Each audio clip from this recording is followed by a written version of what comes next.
وہ کٹے ہوئے سر جب چونکہ 10 کوئی روانہ ہو گئے تھے تو ادھر یہ ہوا کہ کوفہ پہنچتے پہنچتے کوفہ کا جو صدر دروازہ تھا وہ بند ہو گیا تھا. تو یوں ہوا کہ سروں کو جو ہے لے کر کے وہ بدبخت لوگ اب وہ نہیں چاہتے تھے کہ رات کی تاریکی میں وہ لے کر کے جائیں، تو انہوں نے یہ کیا کہ ان سروں کو انہوں نے اپنے گھروں میں رکھ لیا کہ ہم دارالعمارت میں ایسے نہیں لے جائیں گے، جب دن نکلے گا تب لے جائیں گے. تو یہ ہوا کہ خولی بدبخت پلید، اس کے پاس امام حسین کا سر تھا. اس کی بیوی کا نام نوار تھا. وہ نوار نام کی عورت اہل بیت کی محب تھی. یہ رات کو پوچھا 3 دن سے کہاں تھا، کئی دن سے غائب تھا. تو اس نے کہا کہ میں کربلا میں تھا اور تیرے لیے بہت بڑا تحفہ لایا ہوں. کہا کیا تحفہ ہے؟ کہا حسین ابن علی کا سر ہے.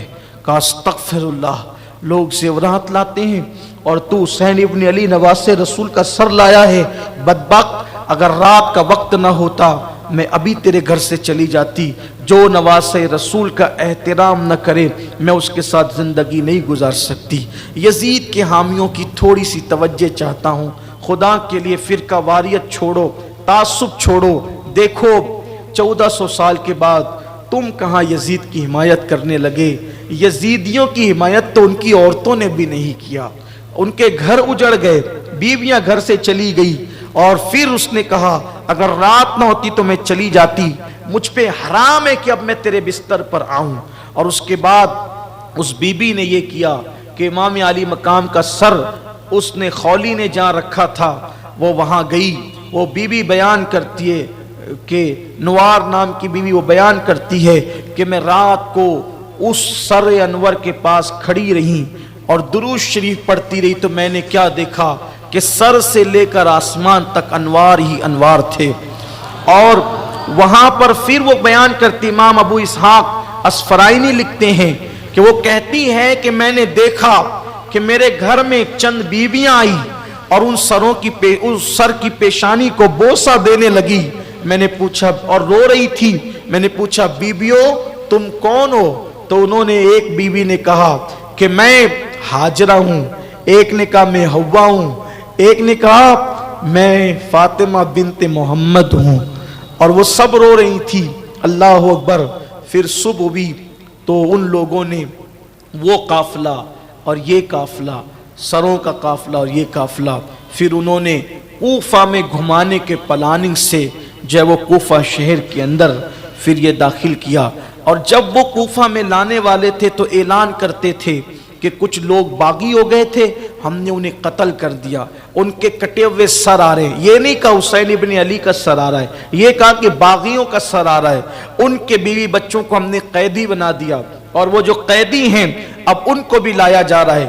تو کوفہ والے اپنی چھتوں پر چڑھ گئے، لوگ انتظار کرنے لگے اور لوگوں کا ایک مجمع لگ گیا بازار کوفہ میں. اب گویا کہ تماشائی بن کر لوگ کھڑے ہیں، کن باغیوں کا سر آ رہا ہے، کن قیدیوں کو لایا جا رہا ہے. لوگ چھتوں پر چڑھ گئے، انتظار کرنے لگے.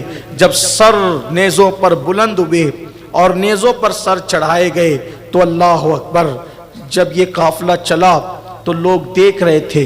کچھ پہچاننے والوں نے پہچانا، کچھ لوگوں نے نہیں پہچانا. جو لوگ پہچان گئے وہ رونے لگے، ماتم کرنے لگے. سیدہ زینب نے کہا کوفہ والو تم نے میرے بھائی کو خطوط لکھ کر کے بلایا، کوفہ والو تم نے میرے بھائی سے جھوٹی محبت کا اظہار کیا، کوفہ والو تم نے مہمان بنا کر بلایا، تمہاری میزبانی قیامت تک یاد کی جائے گی. آج تمہارا رونا پیٹنا ماتم کرنا یہ تمہیں کبھی نجات نہیں دلائے گا. جاؤ تم قیامت تک روتے پیٹتے ماتم کرتے رہو گے. تم نے بلا کر دھوکہ دیا میرے بھائی کو اور تم نے اس کے خاندان کے ساتھ یہ کیا کہ پورا گھرانہ کٹ گیا، پورا گھرانہ لٹ گیا. بی بی زینب پاک یوں کہتی تھی، وہ روتے تھے. ایسے میں ایک گھر کے قریب سے گزرے تو چونکہ یہ اونٹوں کی ننگی پیٹ پر بیٹھے ہوئے تھے، عورتیں چھتوں پر تھی تو اونٹ کی پیٹ اور چھت کہ برابر برابر ہو جاتے تھے. تو ایک عورت نے جب یہ قافلہ دیکھا اور قافلہ دیکھ کر کے کہا کہ کچھ صدقے کی روٹیاں ہیں، تو وہ روٹیاں اس طرف پھینکا. بچے بھوکے تھے، شہزادگان بھوکے تھے. میں پھر کہتا ہوں تقریر کی رو میں بار بار بچے کہہ دیتا ہوں یا کہہ رہا ہوں. اللہ کی بارگاہ میں معافی کا طلبگار ہوں، کوئی گناہ کی بات نہیں ہے، لیکن ہمارا عشق اجازت نہیں دیتا. شہزادگان شہزادیاں بھوکے تھے. جب وہ صدقے کی روٹیاں کھجور پانی پھینکتے تو اس وقت سیدہ سکینہ نے کہا پھپھی امی کئی دن کی بھوک ہے، کیا اس وقت ہم کھا سکتے ہیں؟ کہا نہیں بیٹا، آل محمد پہ صدقہ حرام ہے، ہم صدقہ نہیں کھاتے. ایسے میں جو خاتون روٹیاں پھینک رہی تھی اس طرف بی بی سیدہ زینب نے چونکہ اپنا چہرہ بالوں سے چھپا رکھا تھا، کہنے لگی یہ کیا ہے؟ تو کہا کہ یہ صدقہ ہے، اس لیے کہ میں میرے مولا حسین کی طرف سے روزانہ صدقہ نکالتی ہوں تاکہ ان کی عمر میں اضافہ ہو، اور میری تمنا ہے. بہت طویل دن ہو گئے میں نے نہ حسین کو دیکھا نہ زینب کو دیکھا، نہ میں نے حسین کو دیکھا نہ زینب کو دیکھا. کہتے ہیں کہ قیدیوں کی دعا مسافروں کی دعا رد نہیں ہوتی. اے ننھی سی بچی دعا کر، یہ میرے حسین کا صدقہ کھا کر دعا کر کہ جلدی سے مجھے حسین کی زیارت ہو اور میری بیوی سیدہ زینب کی زیارت ہو. یہ سن کر سیدہ زینب زار زار رو پڑی اور فرمایا کہ وہ جو آگے سر جا رہا ہے وہ تیرے حسین کا سر ہے، اور جس کو تو دیکھ رہی ہے حالت اسیری میں یہ زینب ہے. اس کی چیخ نکل گئی، وہ بے ہوش ہو گئی. بازاروں میں کئی دن تک قافلے کو پھرایا گیا، اور اس کے بعد جب دارالامارت کوفہ کے اندر یہ لائے گئے، سیدہ زینب جب گورنر ہاؤس میں آئی تو آپ نے کپڑے بدل لیے. سیدہ زینب نے کپڑے تبدیل کر لیے اور میلے کپڑے، بالکل میلے کپڑے پہن لیے. سیدہ زینب پاک نے کسی طرح سے خدا جانے جو طریقہ ہو مورخین نے لکھا ہے، اور پھر اس کے بعد نبی کی شہزادیوں کو، نبی کے گھر کے بچوں کو ہاتھ میں ہتکڑیاں اور پیر میں بیڑیاں ڈال کر کھڑا کیا گیا. جن کی امی کی تعظیم کے لیے مصطفیٰ جان رحمت اٹھ کر کھڑے ہوتے تھے، آج ان کی بیٹیاں کوفہ کے دارالامارت کے اندر کھڑی ہوئی ہے. نہ سر پر چادریں ہیں. جس کے نانا نے حاتم تائی کی بیٹی کے سر پہ چادر ڈال کر کہا بیٹی کسی کی بھی ہو بیٹی تو بیٹی ہوتی ہے. جس نے بے چادروں کو چادر دی، جس نے بے آبروؤں کو آورو دی، جس نے ذلیلوں کو عزت دی، جس نے گمراہوں کو ہدایت دی، جس نے کنگالوں کو مالا مال کیا، آج اسی کے گھر کی بیٹیاں ہاتھ میں ہتکڑیاں پہن کر، پیروں میں بیڑیاں پہن کر بغیر چادر کے کھڑی ہے. کوئی بیٹھنے کے لیے بھی نہیں کہتا. ایسے میں امام کا کٹا ہوا سر ایک تشت میں رکھا ہوا ہے. ابن زیاد بدن ہاتھ بانی فساد، وہ ملعون ہاتھ میں چھڑی لے کر امام حسین کے لبوں پر چھڑی لگاتا ہے اور کہتا ہے حسین تو کتنا خوبصورت ہے، تیرے دانت کتنے حسین ہیں. حضرت سیدنا زید بن ارقم وہاں پر موجود تھے. وہ کہتے ہیں بدبخت اس لب کو چھڑی نہ لگا. میں نے بار بار مصطفیٰ جان رحمت کو یہ لبوں کو چومتے دیکھا ہے، تو چھڑی لگا کے بے ادبی کرتا ہے. اس نے کہا بدبخت نے کہ اگر تو بڈھا ہو کر سٹ نہ گیا ہوتا تو میں تجھے قتل کر دیتا. وہ اٹھے روتے ہوئے کہا لوگوں تم نے نبی کی آل کے ساتھ دھوکہ کیا اور ابن مرجانہ کو اپنا امیر مان لیا. سنو یہ وہ پلید اور بدبخت لوگ ہیں کہ امام علی مقام کی شہادت کی بات تمہارے اچھوں کو قتل کریں گے، تمہارے بروں کو یہ بڑھاوا دیں گے. یہ کہتے ہوئے نکل کر چلے گئے. اس کے بعد ابن زیاد نے کہا یہ عورت کھڑی ہے کون ہے؟ سیدہ نے کوئی جواب نہیں دیا. پھر پوچھا کون ہے یہ؟ پھر کوئی جواب نہیں دیا. پھر کہا کون ہے یہ؟ تو کوفہ کی کچھ عورتیں ساتھ ہو گئی تھی. ایک عورت نے کہا یہ بی بی سیدہ زینب پاک ہے، حسین کی بہن. ہاں. اس نے کہا دیکھا اللہ نے ہم سچوں کو کیسی مدد کی اور تمہارے بھائی کا کیا انجام کیا. سیدہ نے فرمایا سیدہ زینب نے اللہ نے اس کی شہادت لکھی تھی میرے بھائی کی جو پوری ہوئی، اور اللہ کی مدد میرے بھائی کے ساتھ ہے، تمہارے ساتھ نہیں. تو فاسق، تیرا باپ فاسق اور تیرا امیر یزید فاسق. میرے بھائی تو سچائی اور صداقت پر تھا. پھر امام زین العابدین پر نظر پڑی. اس بدبخت نے کہا یہ بچہ کیوں زندہ ہے؟ کون ہے یہ؟ کہا یہ حسین کا بیٹا ہے. کہا یہ کیوں نہیں مرا؟ اس کو بھی مار ڈالو. تو کسی نے کہا بچہ ہے. کہا اس کو چیک کرو بالغ ہے کہ نابالغ ہے. میری زبان میں اتنی طاقت نہیں کہ انہوں نے کیسے چیک کیا. میری زبان میں طاقت نہیں. جن کے گھر میں اجازت کے بغیر جبریل نہیں آتے تھے، اگر پڑھنا ہے تو آئینے قیامت میں پڑھو کہ کیسی قیامت ڈھائی ان ظالموں نے. امام زین العابدین کی جوانی چیک کرنے کی بات کی گئی، اور پھر کسی نے بتایا بدبخت نے کہ یہ جوان ہے. اور پھر امام زین العابدین کو قتل کرنے کی جب بات ہوئی تو سیدہ لپٹ گئی.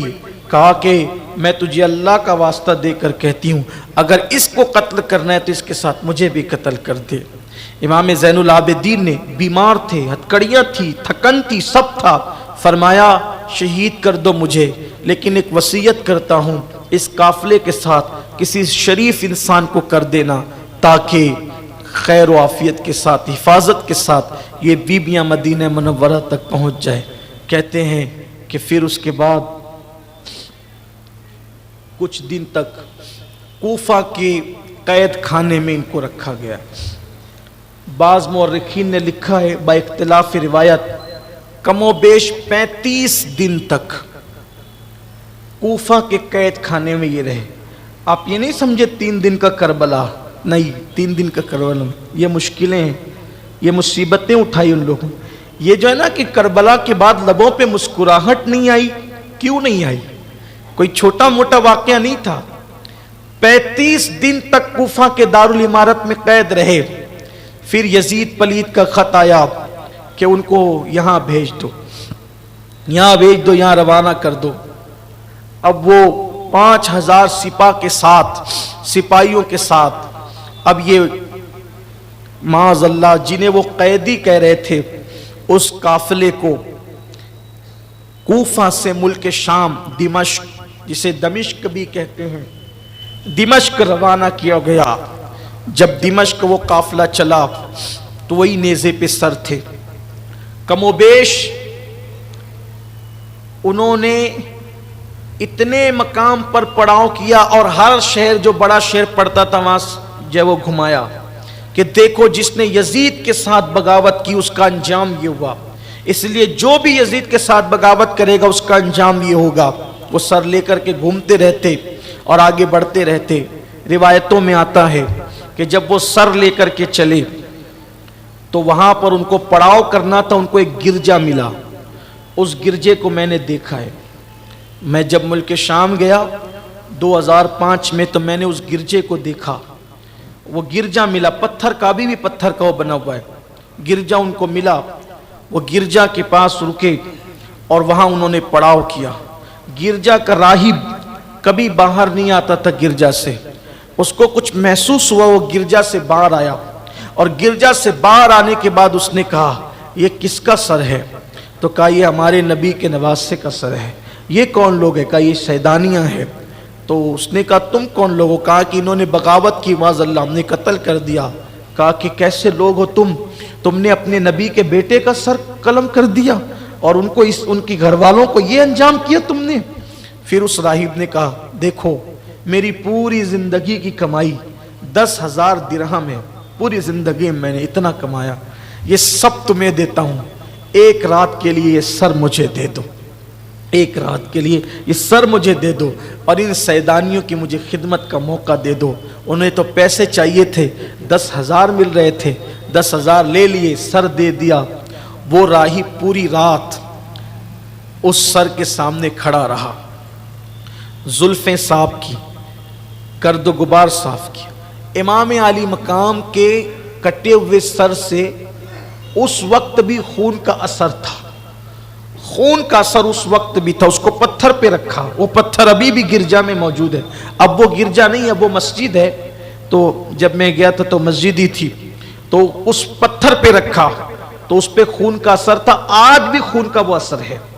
اور کہا جاتا ہے کہ تقریباً 225 سال تک، کربلا کے واقعے کے بعد 225 سال تک جب بھی یوم عاشورہ آتا وہ خون پھر تازہ ہو جاتا، جب بھی یوم عاشورہ آتا وہ خون پھر تازہ ہو جاتا۔